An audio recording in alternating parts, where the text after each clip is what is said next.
चलो स्टार्ट करते हैं। तो प्रैक्टिस के लिए मैंने कुछ 20-21 क्वेश्चन दिए थे, ट्राई कर लिए सबने? यस सर बहुत सर यस सर क्वेश्चन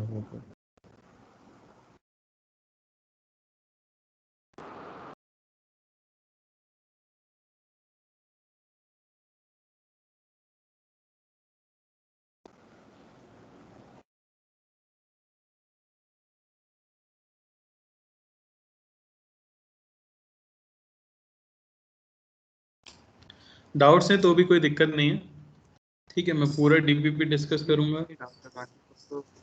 है ना। धीरे धीरे डिस्कस करेंगे, हर एक क्वेश्चन डिस्कस करेंगे। जो भी डाउट आता है आप उसी समय मुझे बता देना, क्या डाउट आ रहा है ये भी बता देना, ठीक है। आपका प्रोसेस भी जानूंगा मैं, क्या सोचा था आपने। ओके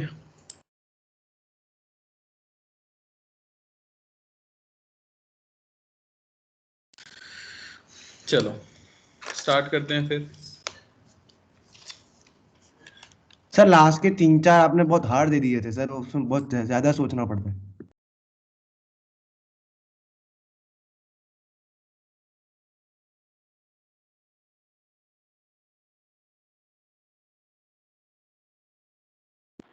सर आप म्यूट हो। नहीं, मुझे पता है मैं म्यूट हूँ। और हार्ड तो देखो डिपेंड करता है, किसी के लिए हार्ड होता है, किसी के लिए नहीं होता, डिपेंड करेगा। सर आपने साइन क्यूब एक्स डीएक्स दे दिया था सर, वो मतलब बहुत हार्ड था सर, लग रहा था। ऐसा लग रहा है ना तुमको? जरूरी नहीं कि हार्ड हो, धीरे धीरे सीखेंगे हम। इंटीग्रल को सॉल्व करेंगे ना तो आगे। और एक चीज तो समझो, मैंने पहले ही कहा था, जो चीजें हार्ड भी लग रही हैं धीरे चल आगे चल के आसान लगेंगी, है ना। एंड था इंटीग्रेशन का तो मैंने दे दिए क्वेश्चन जो भी थे। फिजिक्स में इतना टफ आएगा नहीं, पर हमें तो प्रैक्टिस पूरी तरह से रखनी है, ठीक। चलो मैं एक एक करके बता रहा हूँ, कॉन्सेप्ट समझने की कोशिश करना, और जो भी डाउट्स हो वो पूछते चलना। जैसे फर्स्ट क्वेश्चन का फर्स्ट पार्ट, ये तो प्योरली फॉर्मूला बेस्ड क्वेश्चन है, ठीक है ना। तो उससे तो आप आसानी से इंटीग्रेट कर पाओगे शायद। एक्स क्यूब का इंटीग्रेशन हो जाएगा एक्स की पावर 4/4, यहाँ नहीं लिखता मैं, यहाँ लिख देता हूँ।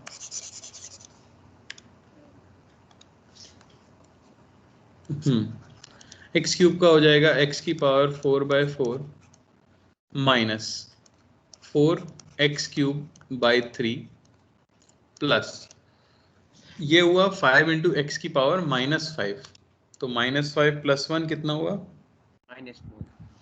-4। तो क्या कह देंगे हम सीधे सीधे से? -5x की पावर -4, ठीक है ना, अपॉन 4। क्लियर हुआ? प्लस 1/√x यानी x की पावर -2, ये हो जाएगा x की पावर 1/2 अपॉन 1/2, तो x की पावर 1/2 अपॉन 1/2 प्लस x 7/2 + 1 अपॉन 7/2 + 1 यानी 9/2 प्लस 5√x, सेम चीज आ जाएगी 5x की पावर 3/2 अपॉन 3/2 और प्लस कांस्टेंट 3 है तो 3 का हो जाता है 3x, और प्लस इनडेफिनेट इंटीग्रेशन है तो और एक c। किसी को कोई डाउट पहले पार्ट के अंदर? हाँ सर फोर्थ टर्म में नेगेटिव साइन आएगा ना? नेगेटिव साइन आएगा सर। किसमें? Fourth x term. Fourth one term by में। हाँ हाँ सर माइनस एक्स हाँ हाँ यस सर। क्वेश्चन में ही माइनस दिया है, मैंने देखा नहीं, तो यहाँ माइनस आ जाएगा। चलो क्लियर है पहला वाला। यस सेकंड क्वेश्चन देख लेते हैं। सेकंड क्वेश्चन में बोला गया है इंटीग्रेशन ऑफ 3 sin x, तो वो तो हमें पता है कितना हो जाएगा, -3 cos x। कॉस है। cos x का होता है sin x, तो 4 sin x। Sir sine minus है पर वहाँ पर क्वेश्चन सर माइनस अच्छा साइन माइनस है पहले से, minus okay, plus sec x tan x, ये हो जाता है sec x का, -3 e की पावर x का e की पावर x प्लस एक c। कोई doubt? No sir. No sir. Third question की तरफ चलते हैं। थर्ड क्वेश्चन में दिया है 7 की पावर x, तो फॉर्मूला तो था 7 की पावर x ln 7 का, तो क्या हो जाएगा, ln 7 से मल्टीप्लाई डिवाइड कर देंगे तो नीचे ln 7 आ जाएगा, तो ये हो जाएगा सिंपली 7 की power x by ln 7 minus 4 1 by x का ln x cos x square x का minus cot x sec square x का tan x 1 का कांस्टेंट है तो 1 इंटू एक्स यानी कि x और प्लस एक c। कोई दिक्कत? No sir. अगला दे दिया है 4x प्लस 3 का स्क्वायर, तो यहाँ कोई चेन रूल तो होता नहीं है, तो मैं इसे ओपन कर लूंगा, तो ये हो जाएगा 16x square plus 9 plus 24x 24 है। To dx। ये आपका क्वेश्चन बन गया। अब इजी है, ठीक है ना। अब आप यहाँ पे वैल्यू लिख सकते हो सिंपली, 16x स्क्वायर का हो जाएगा 16x क्यूब बाई 3 प्लस 9 का हो जाएगा 9x plus 24x square by 2 और प्लस c। क्लियर है? कोई दिक्कत फर्स्ट क्वेश्चन के अंदर? No sir. No, तो sir. फर्स्ट क्वेश्चन एकदम बेसिक और इजी था, सबको इजी लगा होगा। सर और ऐसे ही, हाँ बोलो। फोर्थ वाला जो सर, क्वेश्चन था उसमें मैंने 4x प्लस 3 को t मान लिया है, तो उसमें 4x plus 3 whole cube by 12 plus c आ रहा है। कोई दिक्कत नहीं है, क्या आ रहा है तुम्हारा? 4x plus 3 whole cube by 12 plus c, मतलब कांस्टेंट। तुमने उसे t माना, ठीक है, तो अपॉन 4 भी तो आया होगा एक। हाँ तो उससे आ रहा है ना 12 अपॉन 12। तो ओपन करने पे यही चीज आ जाएगी, उसको ओपन करोगे, बिल्कुल सही मेथड है, ओके ठीक है ना। चलो क्वेश्चन नंबर 1 हो गया। क्वेश्चन नंबर 2 देख लेते हैं। अब इंटीग्रेशन बाय सब्स्टिट्यूशन है, ठीक है। तो पहला वाला देख लेते हैं। ये तो लीनियर फंक्शन है, तो डायरेक्टली भी कर लिया होगा कई लोगों ने। कोई चाहता है मैं स्टेप्स लिखूं तो मैं स्टेप्स लिख दूंगा, बोलो। नहीं से डायरेक्ट कर दो ना। लीनियर फंक्शन है तो अपॉन a हो जाता है, तो sec स्क्वायर कोई लीनियर फंक्शन हो तो उसका सिंपली क्या हो जाएगा, tan 4x bye 4 plus c।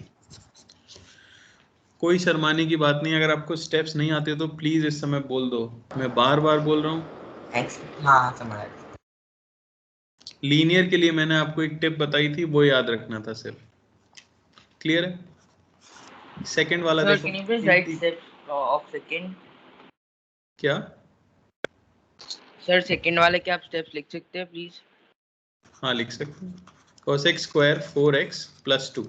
तो पहले तो मैं स्टेप्स लिख के तो बताऊंगा, पर मैं आपको सिखाना चाहता हूँ डायरेक्टली लिखना, तो पहले डायरेक्टली लिखना देखो जरा, ओके सर। ठीक है। Minus मुझे ये बताओ कि ये सीधा cos स्क्वायर लिखना है। Sir cos x square. यार पहले सुनो जरा। मेन चीज है कि लीनियर फंक्शन दिया हुआ है तो आपको क्या पता होना चाहिए, जब भी कभी लीनियर फंक्शन दिया है तो हम क्या करते हैं, सीधे सीधे से उसको x मानते हुए इंटीग्रेशन लिख देते हैं और अपॉन जो भी लीनियर फंक्शन में x का कोएफिशिएंट होता है उससे डिवाइड कर देते हैं। तो ऐसे अगर मैं करूं तो सीधे आ जाना चाहिए, 3 तो कांस्टेंट है, cos x स्क्वायर x का इंटीग्रेशन हो जाता है माइनस cot x, तो minus cot of 4x plus 2 upon 4, यानी आंसर जो आएगा -3/4 cot of 4x plus 2 plus C. ये हमारा आंसर आना चाहिए। अब देख लेते हैं स्टेप वाइज कैसे करेंगे। स्टेप वाइज हम देखेंगे कि यहाँ पे 4x प्लस 2 दिया है, जबकि हमें यहाँ पे सिंगल वेरिएबल चाहिए। तो मैं कहूँगा कि 4x प्लस 2 को आप t मान लो। दोनों तरफ डिफरेंशिएट करोगे तो यहाँ 4 आएगा इंटू dx बाई dt, 2 का तो 0 हो गया, इज इक्वल टू 1, यानी dx आपको मिल गया dt बाय 4, है कि नहीं। वैल्यू पुट कर दो, integration 3 cosec square t into dt by 4, ये आपको मिल जाएगा 3/4, कॉन्स्टेंट को बाहर निकाल लिया, कोसेक स्क्वायर t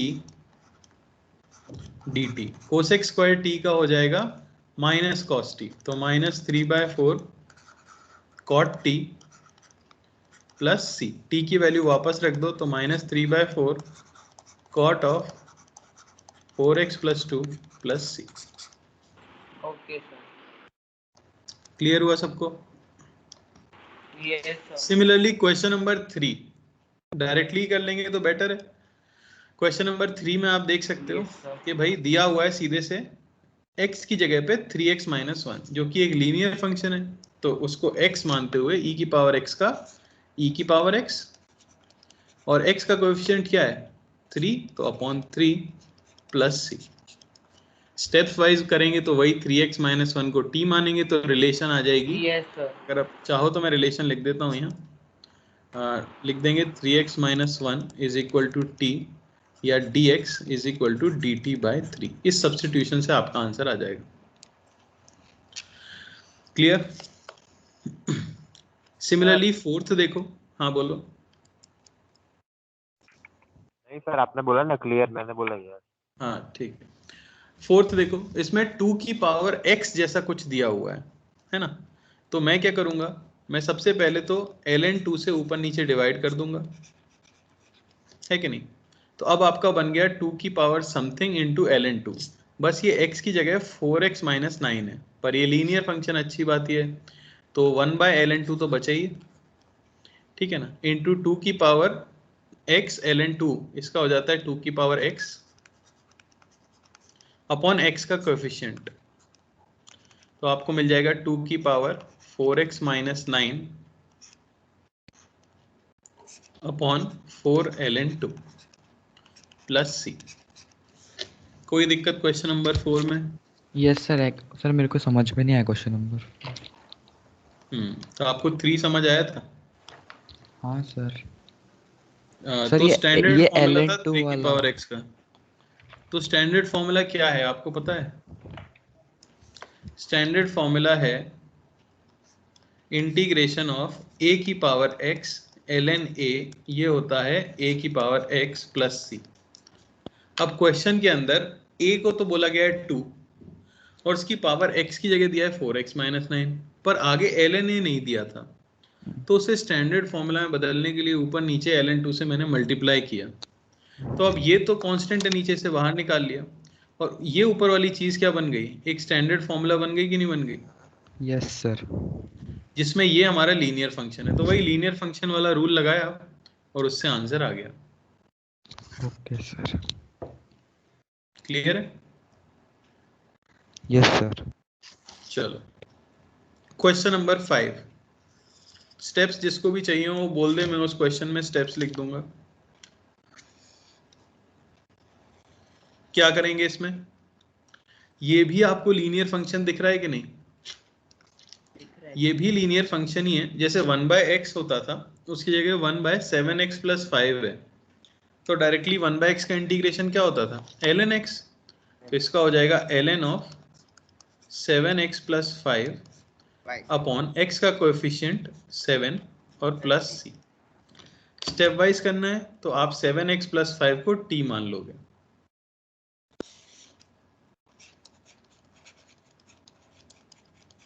ये सब्स्टिट्यूशन इसके अंदर मैंने लगाया है।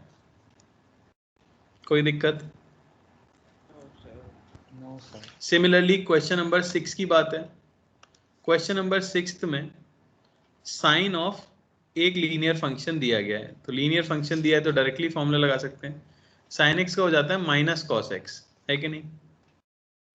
तो अगर आप यहाँ पे लिखोगे तो -4 into minus cos of linear function upon coefficient of x.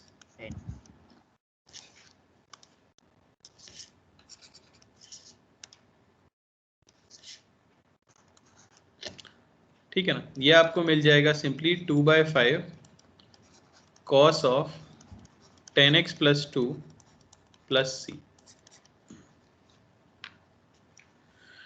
तो ये 6 क्वेश्चन आपको मेनली क्या बता रहे थे, ये 6 क्वेश्चन सीधे सीधे ये बता रहे थे कि अगर हमें कहीं भी किसी भी ऑपरेशन में किसी स्टैंडर्ड फंक्शन के साथ x की जगह पे लीनियर फंक्शन ऑफ x दिया जाए, यानी x की पावर 1 हो मैक्सिमम, तो हम डायरेक्टली उस पूरे ब्रैकेट को x मानते हुए फॉर्मूला अप्लाई कर सकते हैं, बस हमें x के कोएफिशिएंट से डिवाइड करना पड़ेगा। क्लियर हुआ? Sir yes sir. हाँ सर मैंने जो पहले के सारे 6 क्वेश्चन सर मैंने सब्स्टिट्यूशन से किए तो चलेगा ना? हाँ बेटा, मैंने भी सब्स्टिट्यूशन से ही किए हैं। सब्स्टिट्यूशन से ये ट्रिक पता लग जाती है जिससे डायरेक्टली आंसर लिख सकते हैं, ठीक है ना? Okay sir. बाकी आपके अगर बोर्ड्स में क्वेश्चन आएगा तो आपको स्टेप वाइज ही करना पड़ेगा, आप डायरेक्टली नहीं कर पाओगे। ये हम कॉम्पिटिटिव एग्जाम के लिए जल्दी से जल्दी करने का तरीका ढूंढ रहे हैं, इसलिए हमने डायरेक्टली लिख दिया। करा मैंने भी वही है हर एक के अंदर। Okay sir. ठीक है, चलो आगे बढ़ते हैं। Question number 7। ठीक है, क्वेश्चन नंबर 7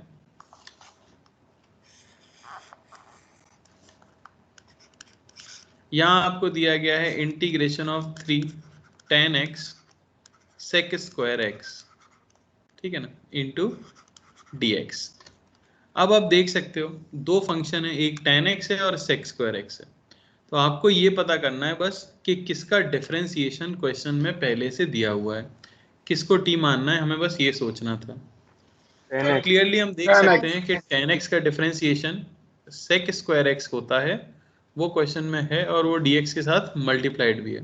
तो मैं क्या करूंगा, मैं tan x को मान लूंगा t। डिफरेंशिएट करने से मिलेगा sec square x into dx/dt is equal to 1, या sec स्क्वायर x, ठीक है,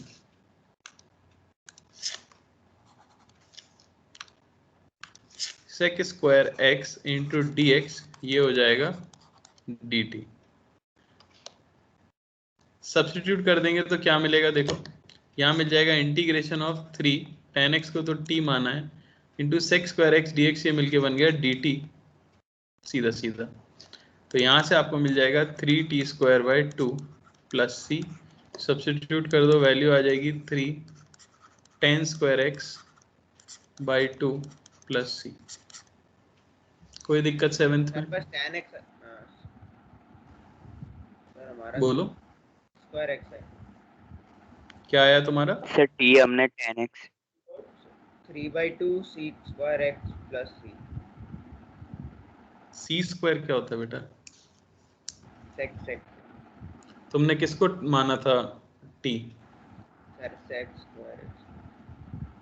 sec स्क्वायर x को तुमने t माना, ठीक है, उससे ट्राई करके देख सकते हैं। तुमने sec स्क्वायर x को t माना, डिफरेंशिएट करेंगे तो मिलेगा 2 sec x tan x sec x, ठीक है ना, इज इक्वल टू पता चल dt। गई गलती। वैसे इससे भी हो जाना चाहिए, इससे भी हो जाएगा। सर एक बार बता दो ना, इससे समझ नहीं आया क्या। देखो उन्होंने क्या किया, sec स्क्वायर x को t माना है, ठीक है, ये जैसे मेथड 1 है अपना, मेथड 2 में लिखता हूँ इसके लिए। मान लेते हैं उन्होंने माना sec स्क्वायर x को t, तो इसका डिफरेंशिएशन चेन रूल से करोगे, sec के ऊपर बॉक्स बना दोगे, है ना, तो वो हो जाएगा 2 sec x into sec x का differentiation sec x tan x, है कि नहीं, into dx/dt is equal to 1। तो ये मिल गया 2 sec square x into 10x into d x is equal to d t. अब देख सकते हो आप सीधे sec square x into 10x into d x ये बन गया डी टी बाई 2, ठीक है ना। तो क्वेश्चन में दिया हुआ है sec square x into 10x into d x, तो उसे सिंपली क्या लिख दूंगा मैं, डी टी बाई 2। तो जो इंटीग्रेशन था 3 10x sec square x into d x, वो सब्स्टिट्यूट करने पे बन जाएगा integration 3 10x sec square x dx, इसे लिख देंगे dt बाई 2, ठीक है ना। यहाँ से 3/2 बाहर आ जाएगा, इंटीग्रेशन ऑफ dt क्या आ जाता है, t प्लस सी। t की वैल्यू पुट कर दोगे तो 3/2 into sec square x plus C, ये आपका आंसर आ जाएगा। समझ आया? यस। दोनों Yes, आंसर आपस में इंटर कन्वर्टेबल है। किस फॉर्मूले से? आपको फॉर्मूला पता है? बोलो। 1 plus tan square equals to 1 plus tan square is equal to sec square. वहीं से सिर्फ ये इंटर कन्वर्टेबल है। क्लियर हुआ? तो दोनों आंसरों को हाँ सही सर, हो कर दो। गया। तो देखो मैंने कहा ही था कि एक क्वेश्चन को करने की कई मेथड हो सकते हैं। अब उस बच्चे ने सोचा तो उसका सही आ गया उससे भी। ठीक है, ये हो गया आपका 7th क्वेश्चन। 8th क्वेश्चन क्या दिया? 8th question 3x cube 4x की पावर 4 प्लस 5 की पावर 3/5।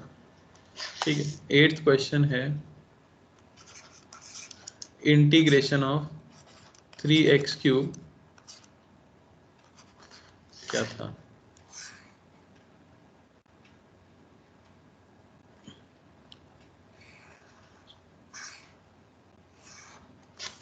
फोर एक्स की पावर 4 प्लस 5 की पावर 3/5 इंटू डी एक्स। ये हमारा 8th क्वेश्चन। अब बताओ किस चीज को t मानना चाहिए? सर 4x तो 4x आपको plus सीधा 4 समझ आ रहा है कि x क्यूब 4x को अगर plus t 5। मानेंगे तो कुछ x स्क्वायर आएगा। x स्क्वायर है नहीं। x की पावर 4 को t मानेंगे तो डिफरेंशिएट करके x की पावर 3 में कुछ आएगा। तो बेस्ट तरीका क्या होगा, जब भी कांस्टेंट हो तो साथ में उसको भी लपेट लेना चाहिए, क्योंकि डिफरेंशिएशन करके वो 0 हो जाता है। तो मैं क्या करूंगा, 4x की पावर 4 प्लस 5 इसको मान लूंगा t।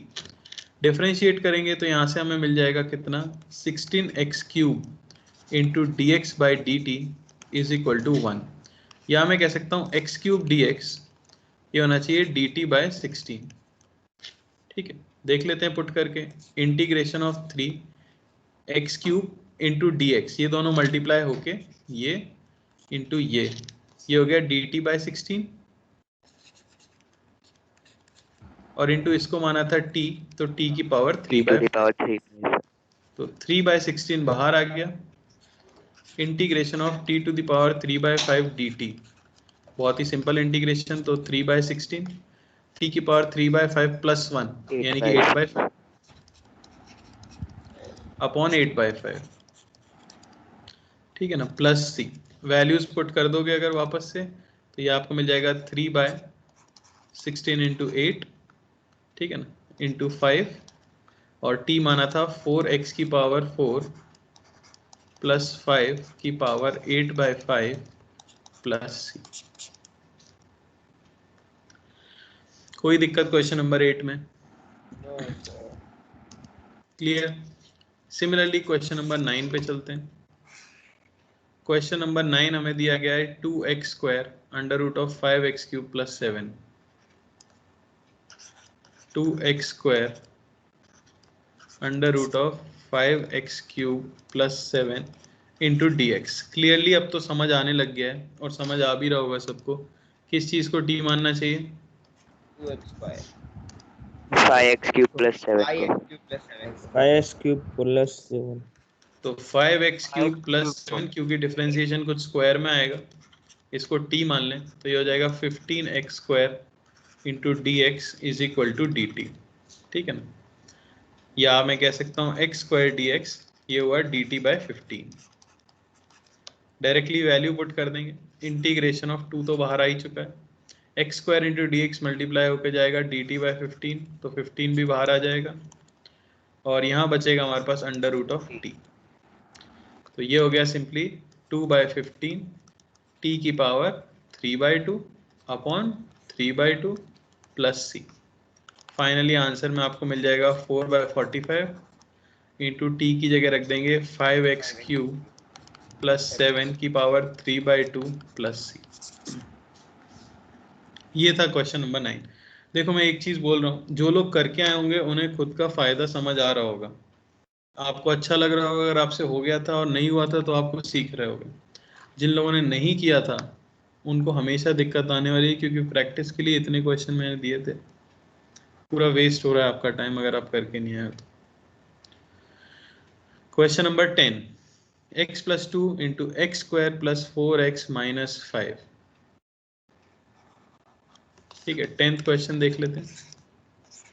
x + 2 √x² + 4x - 5 × dx। फिर से वही हिंट, किसको t मानना चाहिए? स्क्वायर है, डिफरेंशिएट करेंगे, लीनियर आएगा, x² + लीनियर 4x - 5 + 5। बिल्कुल।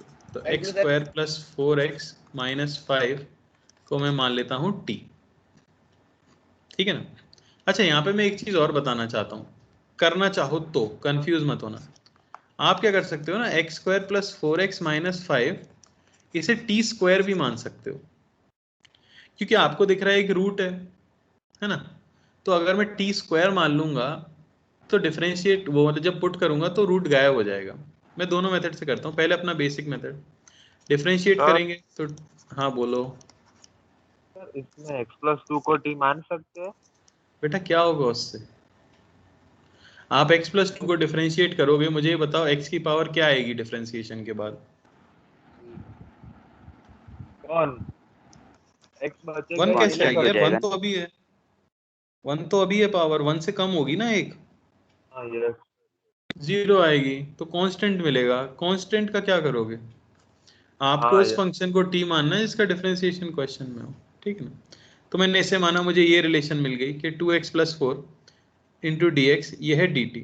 ठीक है, सिंपली क्या कर सकते हैं, यहाँ से लिख सकता हूँ x + 2 × dx = dt/2। x + 2 देखो क्वेश्चन में है, इंटू dx ये मिलके हो जाएगा dt/2। तो इंटीग्रेशन आ गया √t × dt/2।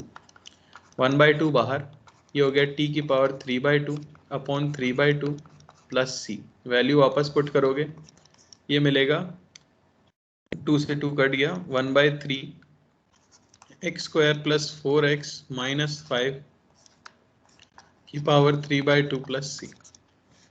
समझ आया? इसी की जगह मैंने इसे t² मान लिया होता तो क्या होता? देखो डिफरेंशिएशन करो तो क्या आएगा, यहाँ आता 2x + 4 × dx/dt इंटू t² का t के रिस्पेक्ट में क्या आता? 2t 2t। 2 2 2 कैंसिल कर दो तो आपको मिलता है x + 2 × dx, ये होना चाहिए t dt। समझ आया कि नहीं? तो मैं अब सब्स्टिट्यूट करूंगा तो क्या आएगा? देखो x + 2 × dx ये मिलके हो गया t dt। ठीक है ना, इंटू dt। और अंडर रूट के अंदर हमने इसे क्या मान लिया है? t²। तो ये बन जाता under integration of t² dt। बनता कि नहीं? तो आपको इंटीग्रेशन सिंपल थोड़ा सा लग जाता, 3/2 प्लस सी। हालांकि दोनों सेम ही बात है। ठीक है, पुट कर देते वैल्यू, तो t पुट कर दो। t किसको माना है? अंडर रूट वाली चीज को। तो under root of x² + t³ आएगा ना। t³ / 3, हाँ t³ / 3 का ³ / 3 प्लस सी, दोनों सेम ही आंसर है। तो अगर यस आप सर। फ्रैक्शन वाला इंटीग्रेशन नहीं करना पसंद करते तो आप t² भी मान सकते हो ताकि रूट गायब हो जाए। हालांकि अगर कंफ्यूजन हो रहा है तो अपना वही अप्रोच फॉलो करो, वो बेस्ट है। क्लियर है? चलो 11th question, integration of sin² x। ये कितने लोगों से हो गया? इसका काम काफी आता है फिजिक्स में। सर फिर से हो गया। क्या किया? Sir cos sir 2x cos आपने 2x लिखा is equal to 1 minus 2 sin square x ले लिया। सर रिलेशन 1 याद होनी माइनस cos चाहिए। 2x ले लिया। cos 2x is 1 minus 2 sin square x। sin square x बस अब sin square x की जगह तो पे इसे वो लिख put देंगे कर हम 1 minus cos 2x cos by 2x 2 upon 2। upon 2 into on 2। dx। ये हो जाएगा 1 by 2 minus cos 2x by 2 into dx। इन्हें सेपरेट कर लो। Integration of 1 by 2 dx minus integration of cos 2x 1 by 2 को बाहर निकाल लो into dx। समझ आई क्या बात?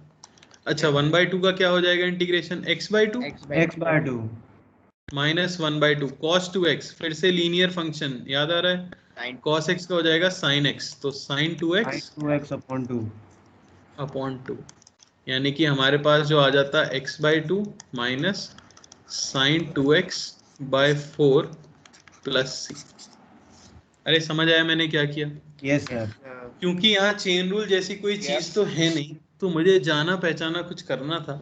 मैं इसे sin x into sine x लिखता तो भी कोई फायदा नहीं होता, तो मैंने इसे cos 2x में कन्वर्ट कर लिया क्योंकि वो लीनियर फंक्शन है x का, है ना।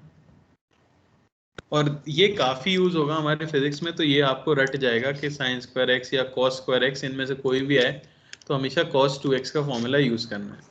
वो साइन के नीचे वो टू कैसा है वो समझ नहीं आया। साइन के नीचे 2 कैसे आया? ये हाँ सर। बेटा अभी एक ये 6 क्वेश्चन किए थे मैंने, 6, एक आध नहीं 6 किए थे। cos 2x हाँ, आप सीखोगे नहीं तो फिर आगे कैसे बढ़ोगे? इन सभी में आप देखो तो सेम चीज की थी, कोएफिशिएंट ऑफ x नीचे आ जाता है जब भी लीनियर फंक्शन हो। तो आप देखो तो cos के अंदर 2x लिखा है जो कि लीनियर फंक्शन है x के अंदर, लिखा है कि नहीं? हाँ सर समझ आया। तो x का कोएफिशिएंट 2 है, वो 2 नीचे आ जाएगा। और कोई डाउट? सर मैंने इसे फर्दर सिंपलीफाई भी किया है, मतलब 2 sin x cos x और फिर वो x सब तो माइनस sin आपके x। ऊपर डिपेंड करेगा, बिल्कुल वो सब तो अब क्वेश्चन में क्या ऑप्शन है उसके ऊपर डिपेंड करेगा। ओके ठीक है ना। चलो, integration of cos square x dx, फिर से मैं क्या यूज कर लूंगा? cos 2x, same ये 2 cos स्क्वायर x माइनस 1 होता है, ठीक है। तो इसको पुट करेंगे तो ये हो जाएगा integration of 2 cos square cos sorry 2x plus 1 by 2। cos 2x plus 1 by 2 ये हो जाएगा cos 2x, ठीक है ना, plus 1 plus 1 by 2 by 2 dx। फिर से सेपरेट कर लो तो 1 by 2 बाहर, integration of cos 2x into dx और प्लस 1 by 2 1 by 2 बाहर इंटू dx। by 2 तो 1 by 2 फिर से वही cos 2x का क्या हो जाएगा? sin 2x by 2 by 2 by sin 2x by 2 sin 2x by 2, ठीक है ना, plus x by 2। x by 2 plus c आपको मिला x by 2 plus sin 2x by 5 4 by 4 c plus, ठीक है। तो इसमें जो इंट्यूशन आपका काम करना चाहिए था वो ये था कि मैं कुछ करके लीनियर फंक्शंस लेके आऊं, क्योंकि उन्हीं का फॉर्मूला हमको पता है। कोई डाउट किसी को क्वेश्चन नंबर 12 में? no sir question number 13, 3x e की power x square plus 5 dx। 3x e की power x square plus 5 into dx। अब तो इतने क्वेश्चंस के बाद तो हिंट लगने लग जाना चाहिए कि भाई x स्क्वायर वाले फंक्शन को t मानना होगा। क्यों? क्योंकि लीनियर फंक्शन क्वेश्चन में दिया है, उसका डिफरेंशिएशन कुछ x आएगा। तो मैं क्या करूंगा, x स्क्वायर प्लस 5 को t मानूंगा, यहाँ से मुझे 2x dx by d t is equal to 1 मिलेगा, या x dx को मैं dt बाई 2 लिख सकता हूँ। पुट करोगे 3 बाहर आ गया, x मल्टीप्लाइड बाई dx, ये हो गया dt बाई 2 इंटू ई की पावर t। e की पावर t का इंटीग्रेशन सबसे आसान दुनिया में, e की पावर t प्लस c, वापस पुट कर देंगे 3 बाई 2 e की power x square plus 5 plus c।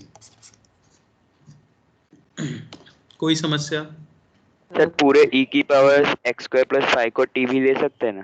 बिल्कुल ले सकते हो, उससे भी आपका आ गया होगा, कल जैसे हमने 2 मेथड से किया था। हाँ यस सर। पावर x वो a की पावर x के डिफरेंशिएशन के इक्वली होता है, बस ln ही 1 हो जाता है, इससे इसका बस फॉर्मूला बेटा बिल्कुल बिल्कुल, देखो सोच लिया ना खुद से,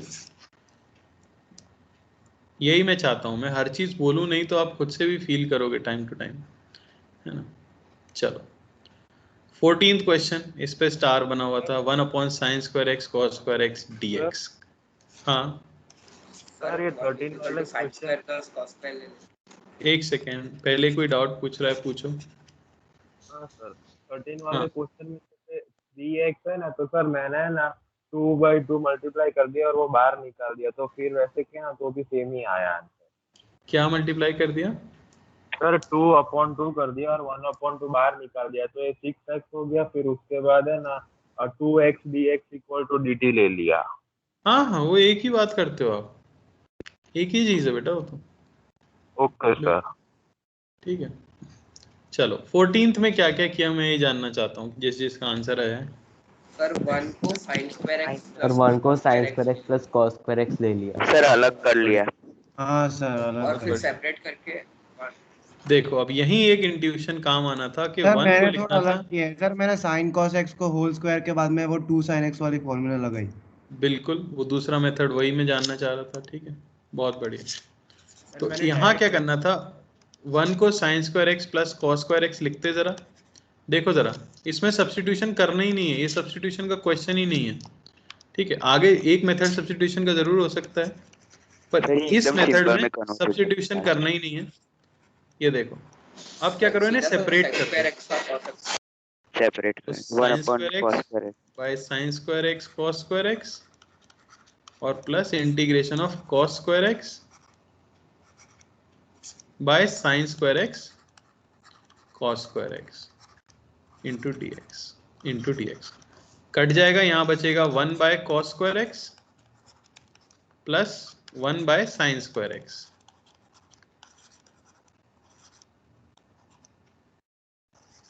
ठीक है ना, ये हो गया integration of sec² x plus integration of cosec² x, और ये दोनों ही स्टैंडर्ड फॉर्मूला है कि नहीं। sec² x का हो गया tan x, cosec² x का हो गया माइनस cot x और प्लस c, ये हमारा आंसर है। ये पहला मेथड था।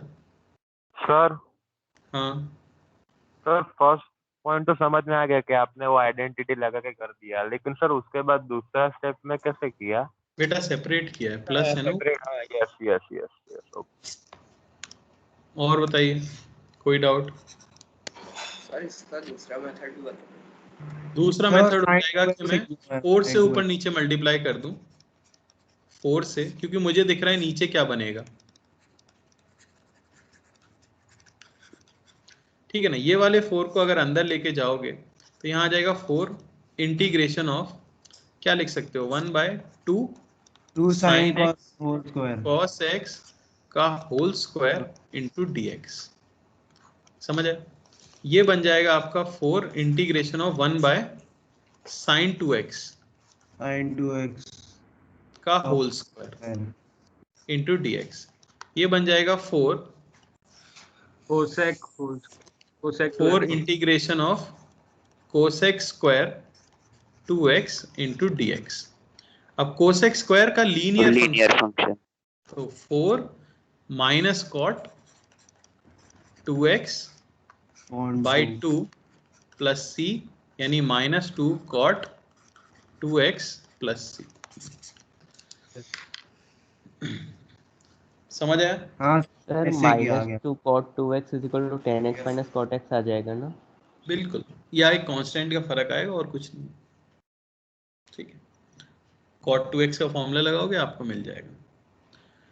तो ये सब अब डिफरेंट डिफरेंट अप्रोच पे डिफरेंट आंसर्स आते हैं।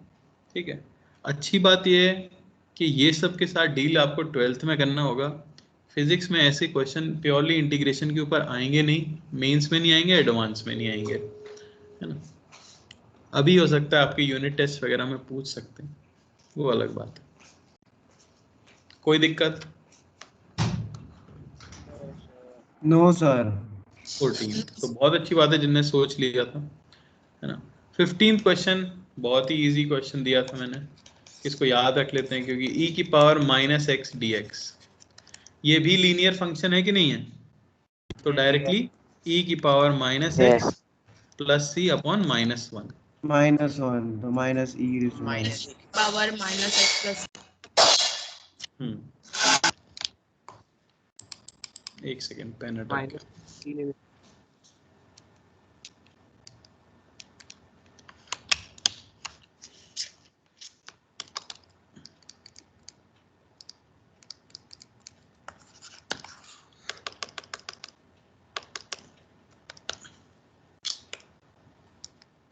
सर कर्सर आ गया है पेन की जगह। इसका पता नहीं कुछ कुछ समस्या ही होती रहती।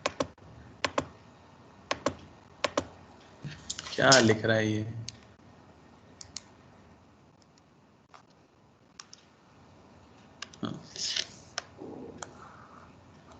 ठीक है, अपॉन -1 यानी कि माइनस ई की पावर माइनस एक्स प्लस सी। 15th में कोई डाउट? 16th पे फिर स्टार बना हुआ है, ये भी एक अच्छा क्वेश्चन है, जो है इंटीग्रेशन ऑफ 1/1 प्लस ई की power minus x into d x. क्या किया? प्लस ई की पावर एक्स में -1 सर माइनस एक्स को टी ले लिया सर e की पावर माइनस एक्स को 1 अपॉन e की पावर एक्स करके फिर डिनोमिनेटर में सब कुछ सॉल्व किया, फिर इजीली हो गया। बहुत अच्छा। एक मेथड तो यही है जो बोला गया है, पहले देख लेते हैं। तो ये हो गया 1/1 प्लस 1 अपॉन ई की पावर एक्स लिख सकते हैं इसे इंटू डी एक्स, है ना। इसको एलसीएम ले लेते हैं तो ये हो गया ई की पावर एक्स अपॉन 1 प्लस ई की power x into d x, LCM लेने से। अब आपको समझ आ रहा होगा भाई कि मैं नीचे वाले फंक्शन का डिफरेंशिएशन ऊपर दिया गया है, ठीक है ना। तो मैं सिंपली क्या कह दूंगा, 1 प्लस ई की पावर एक्स को मान लूंगा टी, डिफरेंशिएशन आएगा ई की पावर डी एक्स सर मैंने ऐसे ही किया इज डी टी। ये हो जाएगा, सिंपली ऊपर दिया है ई की पावर एक्स, तो ये हो जाएगा डी टी बाई टी। तो 1/t का इंटीग्रेशन ln t, तो ln t plus C put करेंगे वैल्यू, तो ये मिल जाएगा ln ऑफ 1 प्लस ई की पावर एक्स प्लस सी। कोई दूसरा मेथड बता रहा था? Yes sir. Sir minus x को टी अज्यूम, माइनस एक्स को टी रख लें। हाँ फिर क्या होगा? तो सर -1 इंटीग्रेशन -1 कॉमन ले लिया। -1 कॉमन ले लिया?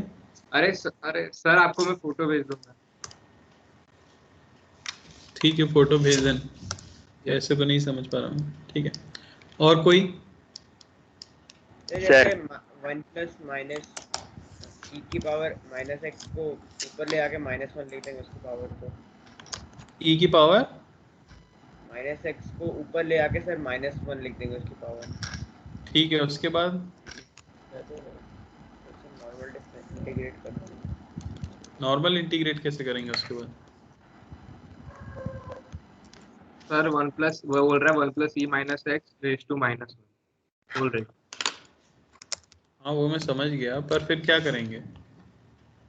तो सर 1/1 तो 1/1 हो जाएगा। वो ओपन थोड़ी होगा ब्रैकेट आपका, उसकी पावर -1 है ना। हाँ तो ऐसे थोड़ी अंदर घुस जाओगे बिना ब्रैकेट ओपन किए। सर ठीक है, एक सेकंड में वापस से शुरू कर रहा हूँ वन नोट। और कोई डाउट तब तक? सर डाउट नहीं, अलग मेथड से किया है थोड़ा। हाँ बोलो। सर अलग मेथड से किया तो आंसर आ रहा है ln t plus e raise to x. Sorry ln x plus e raise to x. क्या किया क्या? सर मैंने ये आपको बोला ना -x को t ले लिया, तो अभी d of -x in bracket उसका differentiation on both sides in with respect to x। चलो मैं करता हूँ जो तुम बोल रहे हो। -x को t ले लिया, हाँ तो -dx ये dt आ गया। हाँ, तो अभी यहाँ पर dt को हटाने के लिए -1 कॉमन ले लिया इंटीग्रेशन के बाहर कांस्टेंट, माइनस को हटाने के लिए। हाँ तो फिर सर बनेगा -1 in bracket 1 plus 1/1 plus e raise to t dot dt। तो अभी इसको फिर 1/1 plus e raise to t dt। तो अभी हाँ इस पूरे फंक्शन को ऊपर ले लिया। रेज टू -1 करके। हाँ, इंटीग्रेशन ऑफ 1 प्लस ई की पावर टी -1 dt। dt। हाँ, अब सर फिर इसको इंडिविजुअल वाला रूल अप्लाई किया कि इंडिविजुअल रूल कैसे अप्लाई करो, अंदर कैसे जा रहे हो इसके? सर इंटीग्रेशन में एडिशन रूल तो लगता है ना। बेटा ये एडिशन कैसे है? Integration of x plus 5 to the power 100, इसको क्या इंटीग्रेशन ऑफ x की पावर 100 प्लस 5 की पावर 100 लिख दोगे क्या? नहीं, तो फिर गलत। अंदर नहीं जा सकते ना आप जब तक पावर है तो। समझ आ रहा है गलती? सोचा है आपने, अच्छी बात है, लेकिन हम उसके अंदर नहीं जा सकते। एडिशन रूल का मतलब है सेपरेट सेपरेट टर्म्स पहले से होनी चाहिए। ठीक है, चलो सर। ये एक अच्छा क्वेश्चन था, याद रखना। हाँ बोलो सर बोलो। मैंने ऐसे किया कि 1 ऊपर जो 1 है ना, उसमें मैंने plus e to the power -x और minus e to the power -x ऐसा किया। और फिर 1 plus e to the power -x था, तो उसको अलग अलग डिनोमिनेटर में लिख के 1 माइनस ई टू द ये पावर बिल्कुल सही है, -x। इससे आंसर आया होगा तुम्हारा, है ना? हाँ, ये तरीका तो भी सही है। समझ आया सबको क्या कह रहा है वो? मैं बताऊं? ऊपर प्लस सर आप बताओ। तो उसने कहा है 1 प्लस, यहाँ ये लिखा हुआ है क्वेश्चन, तो उसने क्या किया, ऊपर e to the power -x add किया और e to the power -x subtract किया, ठीक है ना, और इंटू dx, जिससे ये क्या बना, ये बना इंटीग्रेशन ऑफ, सेपरेट मैंने कर भी लिया, सेम मेथड से किया। 1 plus e to the power -x minus integration of e to the power -x upon 1 plus e to the power -x dx। समझ आया? तो ये तो क्या बन गया, 1 dx,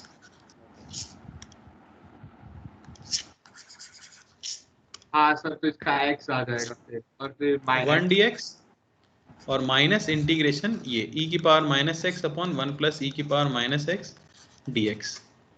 तो ये तो हो गया x माइनस, इसमें इन्होंने नीचे वाले को t माना होगा, है ना? अरे यही हाँ किया सर, होगा। नीचे वाले को। तो फिर e की पावर -x dx ये बन गया होगा dt। तो ये हो गया आपका dt upon t into d, sorry नहीं dx तो गायब हो गया ना, बस इतना ही आएगा। तो ये आ गया x माइनस ln और t की वैल्यू पुट कर दी होगी, plus yes sir, same answer है। बिल्कुल सही है ये भी। बट सर इसमें आपका तो x है ही नहीं। कहाँ x नहीं है बेटा, आप मेरा क्या? e की पावर x भी तो है, इसका e की और पावर x है -x ना, भी और तो है। इसमें हाँ -x। ओके। उसे ओपन करोगे सेम आ जाएगा, करके दिखाऊं मैं? बोलो बोलो, करने में हाँ, मुझे करो कोई ना तो। समस्या नहीं सर, वो ये लो, वो सर एलसीएम लेके ऐसे ही नहीं 1 आ प्लस, बिल्कुल एलसीएम लेके सेम आ जाएगा। हाँ ठीक है, ये आ गया आपका, तो x माइनस ln, ये हो गया e की power x plus 1 upon e की पावर x, सब्ट्रैक्शन वाला रूल अप्लाई करते हैं लॉग का, हो गया x माइनस ln e की पावर x प्लस 1 और प्लस यहाँ पे क्या आ जाएगा हमारे पास, ln सब्ट्रैक्शन में आएगा ना हमारे पास e की पावर x, ठीक है, प्लस c। अब इसकी पावर आगे लेके आ सकते हैं और x से x को क्या कर सकते हैं, कैंसिल आउट कर सकते हैं। कैंसर। पर ठीक है। 2x हो रहा है ना? 2x नहीं होगा, एक माइनस भी है ना बेटा, हाँ कहाँ तो गया वो वो? तो माइनस ln के साथ है, कुछ अरे गड़बड़ मेरे भी भाई, है। माइनस ln के साथ है, उसके बाद माइनस ln, एलसीएम लिया ना हमने e की पावर x अपॉन e की पावर x, माइनस ln की पावर माइनस इसके अंदर जाएगा ना, प्लस क्या गड़बड़ हो गई,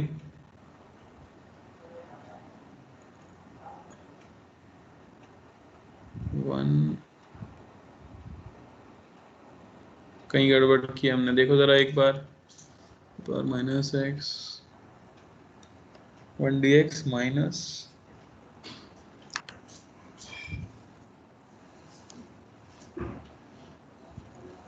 सर एक्सपेंशन में ही गलती। ये डिफरेंशिएशन में गलती की है, 1 प्लस e की पावर -x का डिफरेंशिएशन माइनस e की पावर -x, तो एक माइनस आएगा, ये प्लस हो जाएगा, ये प्लस हो जाएगा, ये प्लस हो जाएगा, यहाँ प्लस आएगा प्लस और यहाँ एक माइनस आ जाएगा। सर दूसरा वाला माइनस। अब ये पावर आगे आ सकती है तो x से x कट जाएगा। Yes sir. यस सेम आ गया, वो तो आना ही है, ठीक है ना। अगर हमारी अप्रोच सही है तो हम कन्वर्ट ऑब्वियसली कर सकते हैं। तो ये हो गया मेथड 2 और ये वाला है आपका मेथड 1, ठीक है।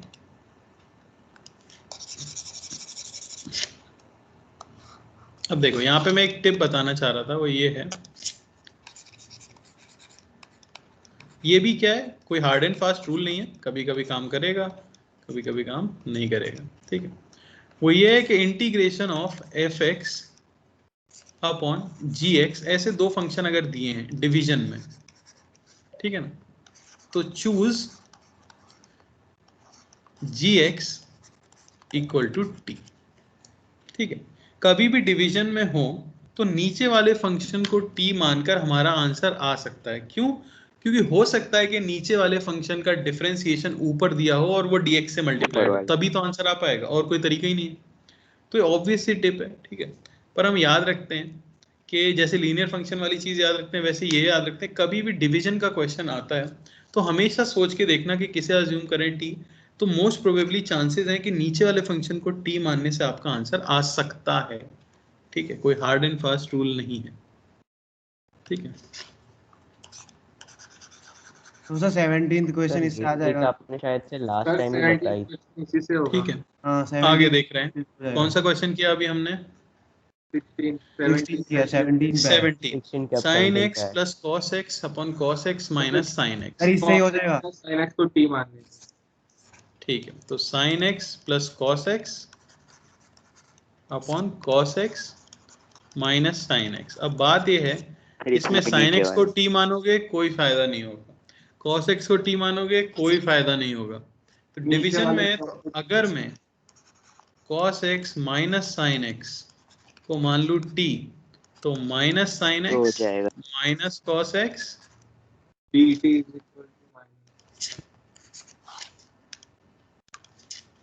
Minus cos x into d x, ये हो जाएगा dt, या मैं कह सकता हूँ sin x plus cos x minus dt into d x, ये हो जाएगा minus dt।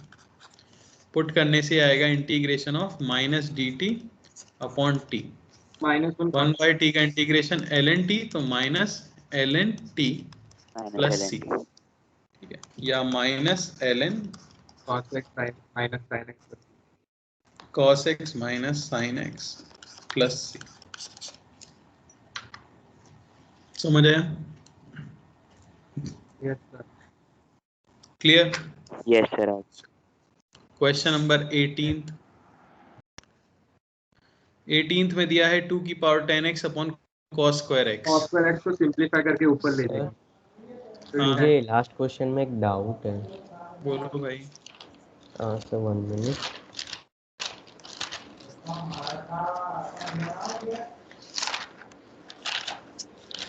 Sir last question में मैंने क्या किया था कि मतलब पहले cos 2x upon 1 minus sin 2x में कन्वर्ट कर लिया था उसे, उस इक्वेशन को multiply by cos x minus sin x ऊपर दोनों से, तो उसके बाद मेरा answer minus ln upon 1 plus minus ln into मतलब minus ln of 1 plus sin 2x by 2 आ रहा है। 1 plus sin 2x by 2।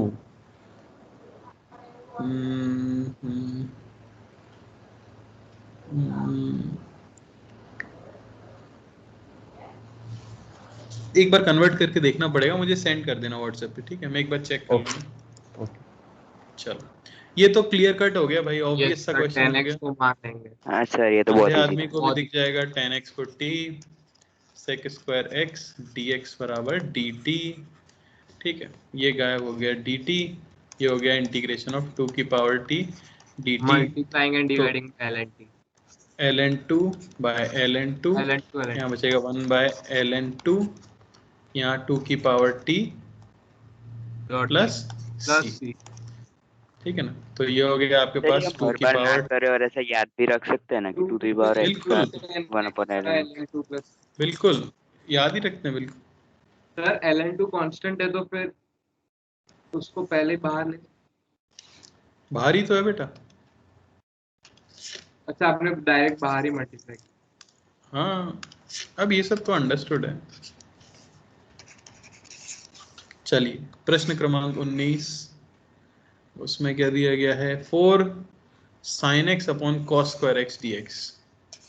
4 sin x सिर्फ कन्वर्ट से हो जाएगा cos स्क्वायर x t की भी जरूरत dx। देखिए 4 ये sin x upon cos x हो गया tan x 10x into 1 by cos x हो गया sec x dx। sec x tan x का 4 sec x प्लस c। ठीक है, तो देखने में भयानक लग सकते हैं पर सबसे इजी था, अरे सबसे इजी था। सर 20 वाले में r स्क्वायर प्लस 16 को t ले लेंगे। बिल्कुल 20 वाले में r dr upon r square plus 16, r square plus 16 दे दिए क्या,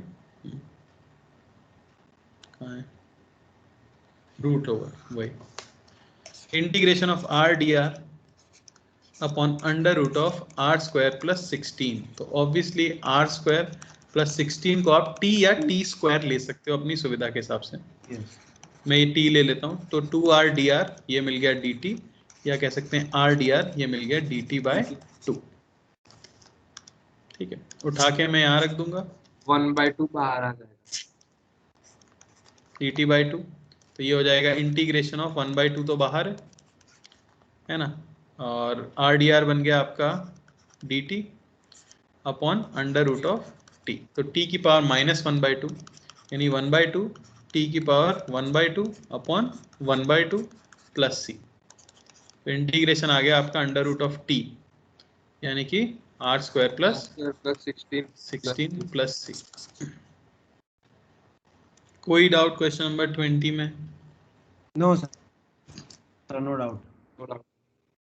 क्लियर है। चलो क्वेश्चन नंबर 21। ठीक है ना, ये फिर से वही सिंपल सा क्वेश्चन दे दिया है, डायरेक्टली यही आंसर लिख दें, इंडिविजुअली कर लेंगे।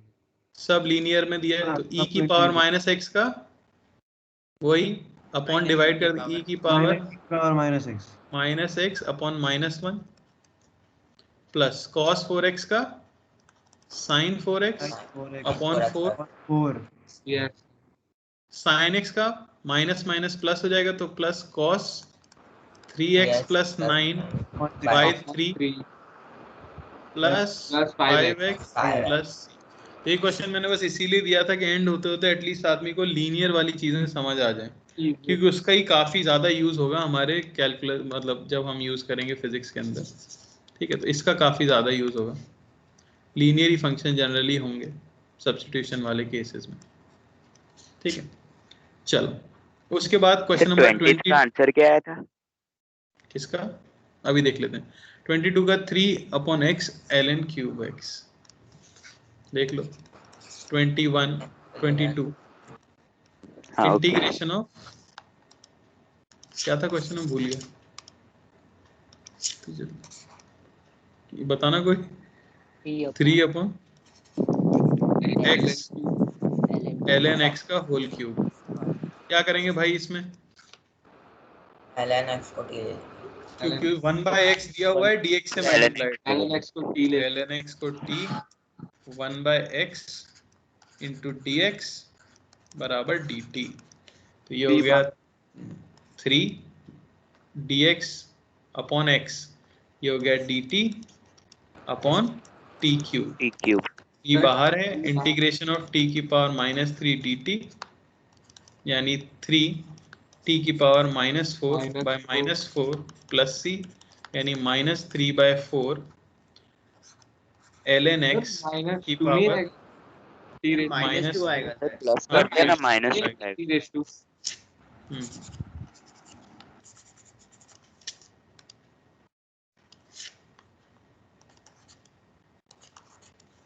तो -2 ln x की पावर -2 प्लस c।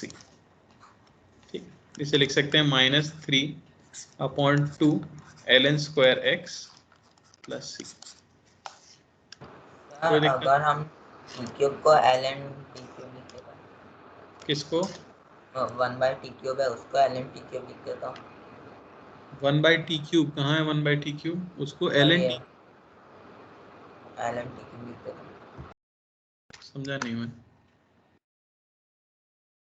इसको। जैसे 1/x ln x होता है वैसे उसको लिखने के लिए बोल। वापस बोलो क्या करना चाह रहे हो? जैसे 1/x को ln x लिखते हैं वैसे 1/t क्यूब को ln t क्यूब लिख सकते हैं। नहीं तो कौन बोला है? ऐसा कौन बता दिया तुमको? अरे 1/x ही 1/x होता है, 1/t क्यूब के लिए x की पावर n वाला फॉर्मूला लगता है। अरे समझे? -2t वाला लगेगा। अरे नहीं समझे भाई साहब? अरे हाँ या ना कुछ तो बोलो भाई। समझ आया। सिर्फ x की पावर जब -1 होती है यानी 1/x, उसके लिए डिफरेंट फॉर्मूला है। बाकी x की कोई भी पावर हो उसके लिए x की पावर n वाला फॉर्मूला है। साइन क्यूब x, हाँ भाई क्या करें? Sir sine square x into sine x लिख। सर इसको अलग अलग में तोड़ sine square x, sine square x, उसे फिर 1 माइनस कॉस स्क्वायर एक्स उसको कर 1 दो। Minus cos square x sine x convert कर दो। पेन ऐसा पागल हो जाता है। सर पेन नहीं, पढ़ो। पता नहीं कौन पागल होता है, जो भी है। इसे क्या लिख देंगे? इसे लिख सकते हैं हम 1 minus cos square x, 1 minus cos 2x by 2 into d x. अब भाई सेपरेट कर लो, तो integration of sine x by 2 into d x, ठीक है ना। और यहाँ क्या मिल जाएगा हमें?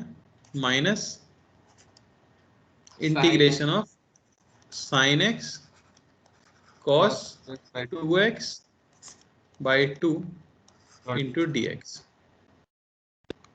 ठीक है। तो ये तो हमें मिल गया सीधे साइन एक्स का क्या हो जाता है? Minus cos x. यहां क्या करेंगे?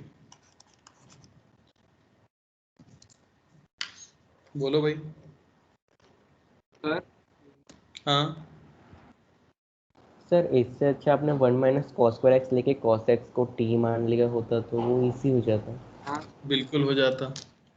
हाँ सर बहुत इजी हो रहा था उस। तो वही करना होगा क्योंकि इसके आगे तो अटक गए ना इसमें। हाँ सर, मैं इधर आके अटक गया इसलिए मैंने आपको बोला। हाँ समझ ही नहीं आया आपने क्या किया सर। तो वही ना भाई, इसमें अटकेंगे भी। कोई ऐसा जरूरी थोड़ी है कि अपना पहली बार में ही हो जाएगा, ठीक है। ये देखो, इसमें इसे अगर लिख देते 1 minus cos square x d x, तो ये आसान हो जाएगा। Integration of sine x d x minus integration of sine x into cos square x d x. तो साइन एक्स का तो हो गया माइनस कॉस एक्स, माइनस यहां हम पुट कर देंगे क्या? Cos x is equal to t. इसके लिए मैं पुट कर दूंगा cos x is equal to t, मिल जाएगा minus sine x d x is equal to d t. समझ आए? तो साइन एक्स डी एक्स क्या हुआ सर? माइनस dt इस साइड। हाँ, तो इंटीग्रेशन क्या आ जाएगा? साइन एक्स डी एक्स, ठीक है, minus integration of sine x d x को क्या लिख देंगे? Minus D T.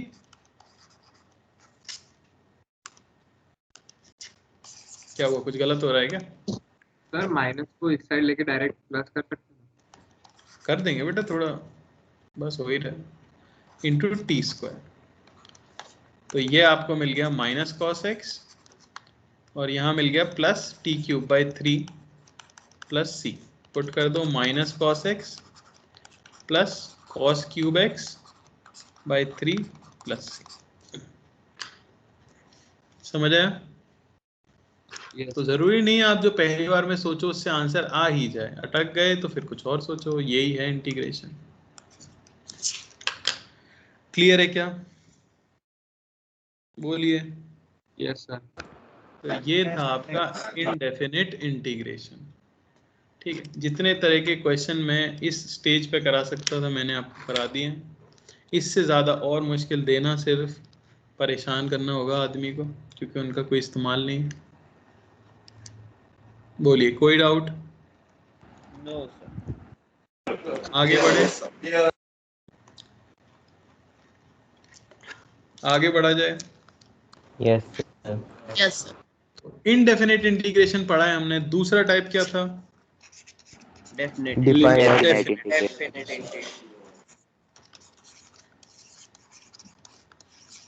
तो डेफिनेट इंटीग्रेशन पढ़ने में इतना ही टाइम नहीं लगेगा। डेफिनेट इंटीग्रेशन पढ़ने में 5 मिनट का समय लगेगा, क्योंकि डेफिनेट और इनडेफिनेट का अंतर बस ये है कि वहां पे एक फिक्स्ड आंसर आपको मिलता है। याद दिलाऊं मैं अगर, तो डेफिनेट इंटीग्रेशन हुआ करता था एक्स एक्सिस वाई एक्सिस कोई कर्व दिया हुआ है, तो पूरा एरिया ना निकाल कर कुछ बाउंड्रीज के अंदर अगर एरिया निकाला जाए, ठीक है ना, जैसे ये x1 और ये x2, ठीक है, सिर्फ इतना एरिया मैं अगर निकालूं, एरिया बाउंड, तो उसे हम लिखते थे कैसे?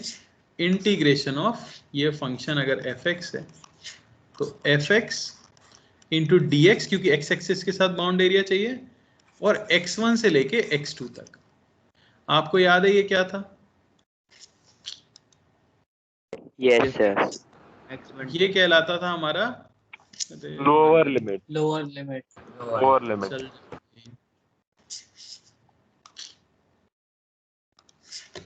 ये क्या,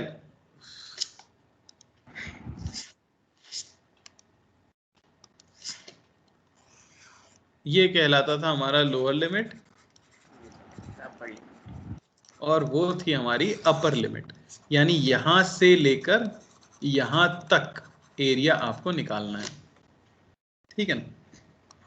तो अब करते क्या है, उसके लिए आप एक फॉर्मूला याद रखते हो सिर्फ, जो कि है integration of f x d x.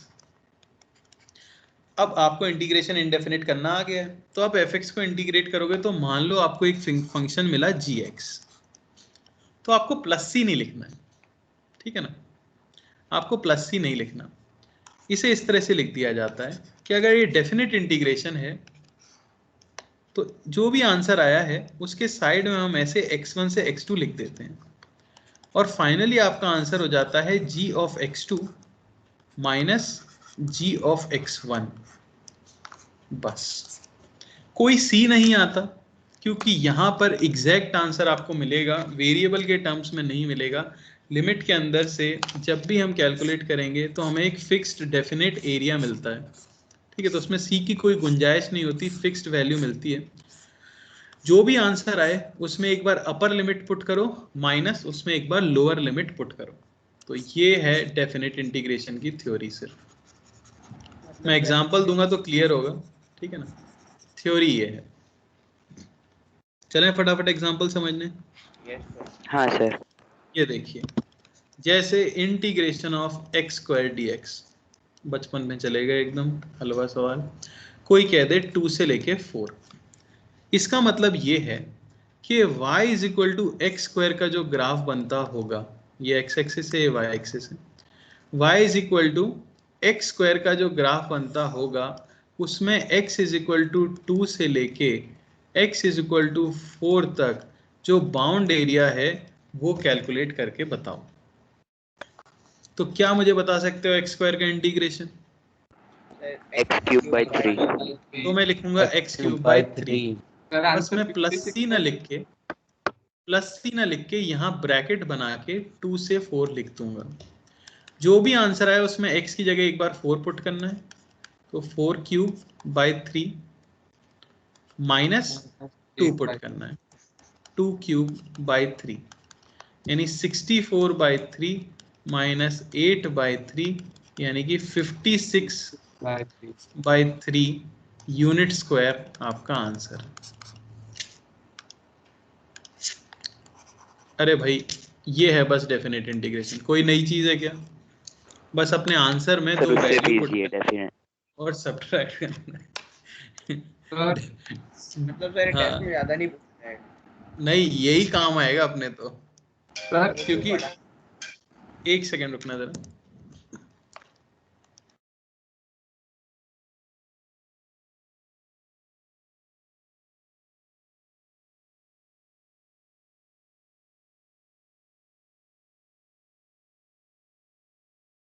हाँ क्या कह रहे हो?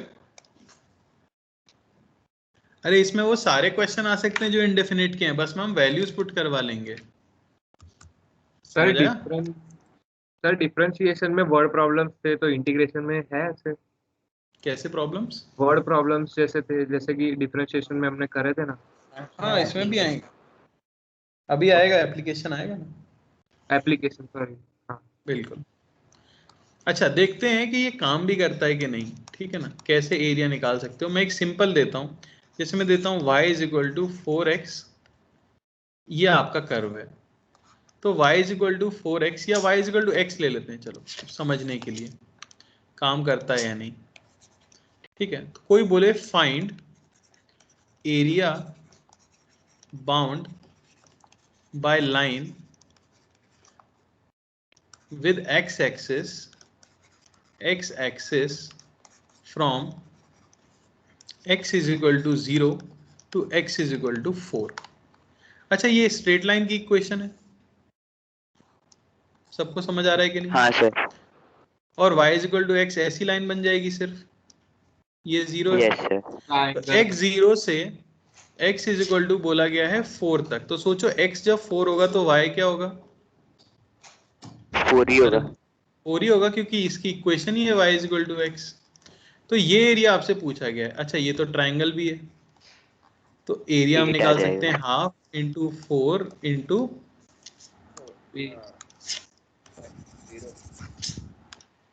0, हाफ इंटू 4 इंटू 4, यानी कि 16 यूनिट स्क्वायर। ये हमारा आंसर आया ज्योमेट्री से। क्या यही आंसर इंटीग्रेशन से आएगा? सर तो 8 मैं आएगा। लिखता, सर 8 आएगा ना डिवाइडेड। हाँ हाँ मार दोगे क्या भाई, माफ कर दो। सर ठीक, इसमें इंटीग्रेशन से अगर करें तो क्या आएगा देखते हैं, ठीक है। इंटीग्रेशन से एरिया हो जाएगा, इंटीग्रेशन ऑफ फंक्शन है आपका x dx from 0 to 4, integration आ जाएगा x, हे भगवान, इंटीग्रेशन आ जाएगा x स्क्वायर बाय 2 और लिमिट पुट करोगे 0 टू 4, तो एक बार 4 तो 4 का स्क्वायर बाय 2 8 आएगा माइनस 0 का स्क्वायर बाय 2, देख लो 8 आ गया कि नहीं। तो ये तो बहुत आसान था, तो आपने ग्राफ बना के ट्रायंगल का निकाल लिया, पर इससे ये चीज प्रूव होती है कि कैसा भी गंदा सा कर्व हो उसका भी एरिया मैं इंटीग्रेशन की हेल्प से निकाल सकता हूं। क्लियर हो रहा है? अरे बोलो। Yes sir. यस अब सर। देखो, जैसे मैं आपसे बोलूं कि फाइंड, सर। हाँ सर बोलो।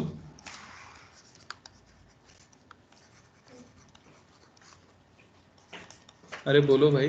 सर सर आई थिंक कि इनटू शेप है ना, वो जो ऑप्शन होता है ना वो शायद चालू हो गया सर, इसीलिए ऐसा हो रहा है। Into shape? हाँ सर ऐसा ऑप्शन आता है इनटू शेप का। हाँ हो सकता है यार, कैसे, पर कहाँ से चेंज होता है वो, मैं चेक कर लूंगा, चलो क्लास के बाद, ठीक है एक बार। ओके चलो सर, तो ये कर्व में ब्रैकेट दे का रहा हूँ कोई जैसे, वैल्यू नहीं होता ना, मतलब कोई भी ब्रैकेट लगा कौन सकता है हाँ सर, ऐसे होता है ना कि ओपन ब्रैकेट क्लोज ब्रैकेट वैसे बढ़ा दिया। अरे ये सब अब बचपन में ये सब तुम्हें डराने के लिए चीजें सिखाई गई थी, ऐसा कुछ नहीं होता दुनिया में, कुछ भी लगाते रहो। कौन पूछ रहा है? अब बोर्ड का हो तो मुझे पता नहीं, ठीक है। ये देखो, तो अब बोला गया है find area bound by curve y is equal to minus x. अब ग्राफ आपको याद नहीं रखना, पर मैं एक बार बताता हूँ आपको, तो आप अंदाजा लगा सकते हो एरिया कितना आएगा। जैसे x एक्सिस y एक्सिस, इसका जो कर्व बनता है वो कर्व बनता है कुछ इस तरह से, इन्फिनिटी तक जाता है। तो आपसे पूछा जा रहा है ये पूरा बाउंड एरिया 0 से लेके इनफाइनाइट तक, ये जो एरिया होगा इसकी वैल्यू क्या होगी, अंदाजा कुछ? सर इंडेफिनिट इंटीग्रेशन ही हो जाएगा ना। सर माइनस नहीं इंडेफिनिट नहीं, इन्फिनिटी तक निकालना है आपको एरिया। तो चलो सर ट्राई करो सभी लोग, ओके। मेथड में सिखा चुका आपको, e की पावर माइनस एक्स का इंटीग्रेशन भी सिखाया था।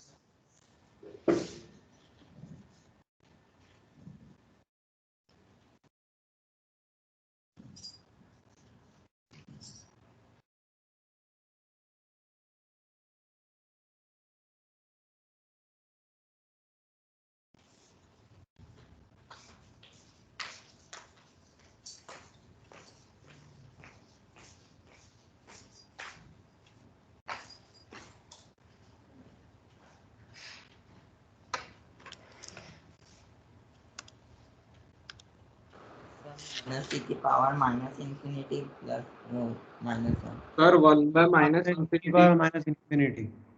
चलो सर तो 1 मैं क्या माइनस e टू लिखूंगा? The power minus infinity 1 by e की E, पावर सही है सही है सही है सही है सही है। e की power minus x d x linear function है, तो आ गया e माइनस e की power minus x limit 0 to infinity.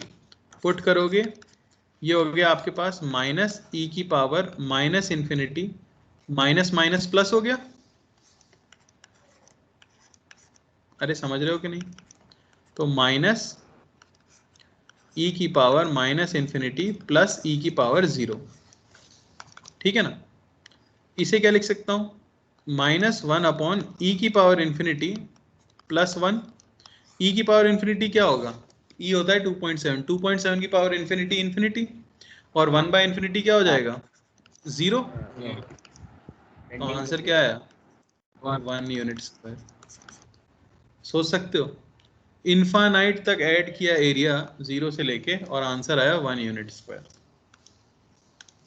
Sir but ठीक। सर ये आखिरी के दो स्टेप एक बार फिर से समझाइए। कौन से 2 स्टेप बेटा? ये सर आखिरी ये वैल्यू पुट करना, वैल्यू के बाद वाले सर। ये वाला स्टेप। ये सर कैलकुलेट बेटा माइनस है ना, पावर नीचे जाएगा तो प्लस हो जाएगा। e की पावर 0 1 होता है। अब 1 के ऊपर बहुत बड़ा नंबर है नीचे डिनोमिनेटर में, e की पावर इनफाइनाइट इनफाइनाइट हो गया, तो 1 बाय इनफाइनाइट कितना होता है? सर 10 to 0 0 बोल 10 वेंड नहीं करते, फिजिक्स में 0 होता है, वो मैथ्स में अलग चैप्टर सब्जेक्ट है, ठीक है। आंसर आ गया 1 यूनिट स्क्वायर। तो आप किसी भी कर्व का निकाल सकते हो, ठीक है। जैसे मैं बोलूं find area bound bye y is equal to sin x from x is equal to 0 to x is equal to pi। तो आपको याद है, मैं कर्व बस इसलिए बना रहा हूं ताकि आपको थोड़ी फील आए, कर्व से हमें कुछ लेना देना नहीं है। अगर आपको कर्व नहीं भी आता तो भी आपका आंसर आ जाएगा। साइन एक्स का ग्राफ ऐसा बनता है ना? हाँ ट्राई कर लो, मैं बस ये बता रहा हूँ कि हम निकाल क्या रहे हैं। तो ये 0 होता है, 180 पे फिर 0 होता है और मैक्सिमम होता है पाई बाय 2 पे, ठीक है। ये एरिया आपसे पूछ रहा हूँ। 2 होगा 1 minus 1 0 0 है एरिया, हद कर रहे हो, ग्राफ दिख रहा है सामने, 0 तो नहीं है एरिया। 0 नहीं सर 1 plus 1 होगा फिर, क्योंकि minus cos pi is 1 right. करो करो, सोच के करो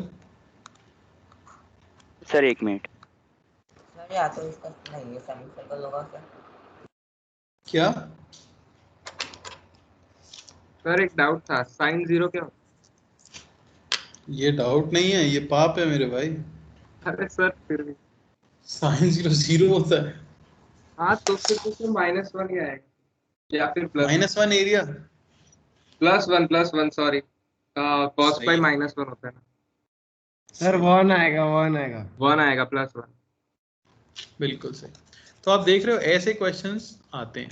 एरिया हो गया जैसे integration of sine x d x, ठीक है, from 0 to pi.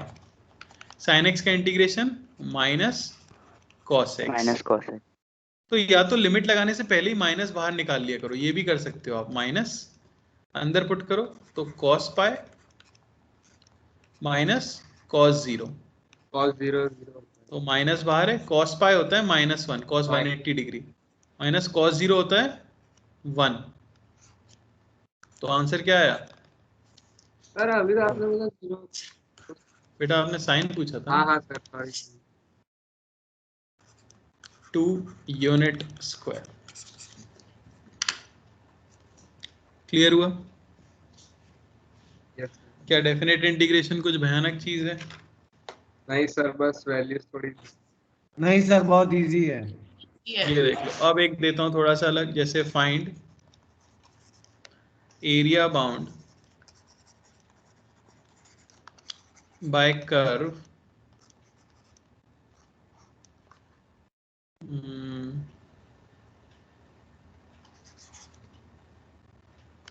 y square is equal to x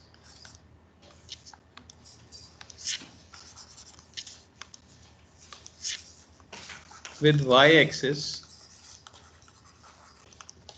from y is equal to 0 to y is equal to 4.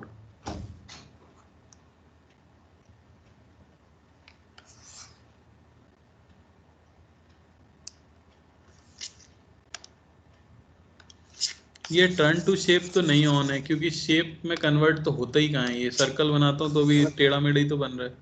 Sir 64/3 सही लग रहा है भाई मुझे तो। यस सर यस सर वही आएगा। सभी लोग करो।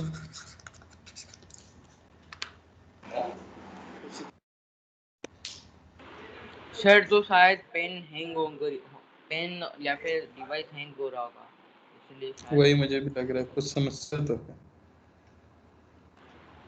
सर या फिर एक देखते काम हैं। कर सकते हो सर आप। सर ये जो वन नोट है ना, ये शायद 2014 वाला है। आप जो लेटेस्ट है ना वो वन नोट फॉर विंडोज 10 वो आप डाउनलोड कर लो सर, उसमें ऐसा नहीं होता, वो हैंग नहीं होता। ये वही है यार, one note for no Windows sir, 10 ये वन वन नोट नोट के नाम से ही 14 तो है। सर दोनों होगा sir pre installed. Sir one note उसमें तो साइड में वो वैसे बुक्स जैसी छप के आती है, वो वाला कह रहे हो? यस सर, वो लेटेस्ट वर्जन है। वो लेटेस्ट है। अच्छा वो देख के आप तो पुराना सा विंडोज लग रहा स्टोर से one note for Windows 10 download कर लो ना, वो थोड़ा ऐसे लाइट वेट होता है। Yes sir. One note for Windows 10 Windows store से। ओके सर मैंने आपको लिंक Noted. व्हाट्सएप की है। नहीं ढूंढ लूंगा मैं, मिल जाएगा। तुम लोग मुझे बूढ़ा समझते हो तो टेक्नोलॉजी मुझे भी थोड़ी बहुत पता है। नहीं सर ऐसा नहीं, ऐसा सर लगता आपको होगा ना टीचर ढूंढना लोग पड़ेगा काफी सर। वृद्ध। नहीं मैं ये कह रहा हूँ, मैं जब स्टूडेंट था तो मुझे भी ऐसा लगता था कि ये तो टीचर हैं, इन्हें क्या पता नहीं आजकल की चीजें। सर वो टाइम कुछ और था, ये टाइम कुछ और है। आजकल तो कह रहा है सब फोन पे ही लगे सर रहते वैसे भी ऑनलाइन है तो सबको पता ही होगा ना अब तो। हैं। चलो ठीक है, आया सबका। हाँ सर तो 64 इसमें याद क्या रखना कि किसके साथ एरिया चाहिए, वाई एक्स के साथ, वाई एक्सिस के साथ। तो एरिया क्या लिखूंगा, वाई डी एक्स या x d y? dy x y axis के साथ चाहिए तो एक्स डी वाई होता है formula. X square d y नहीं, एक्स डी वाई। अरे भूल गए। नहीं सर पता है। हाँ तो बस x की वैल्यू क्या है, y square into d y, limit 0 to 4। ठीक है ना, तो y क्यूब बाई 3, 0 से 4, तो ये आपको मिल गया 4 cube by 3 minus 0 cube by 3,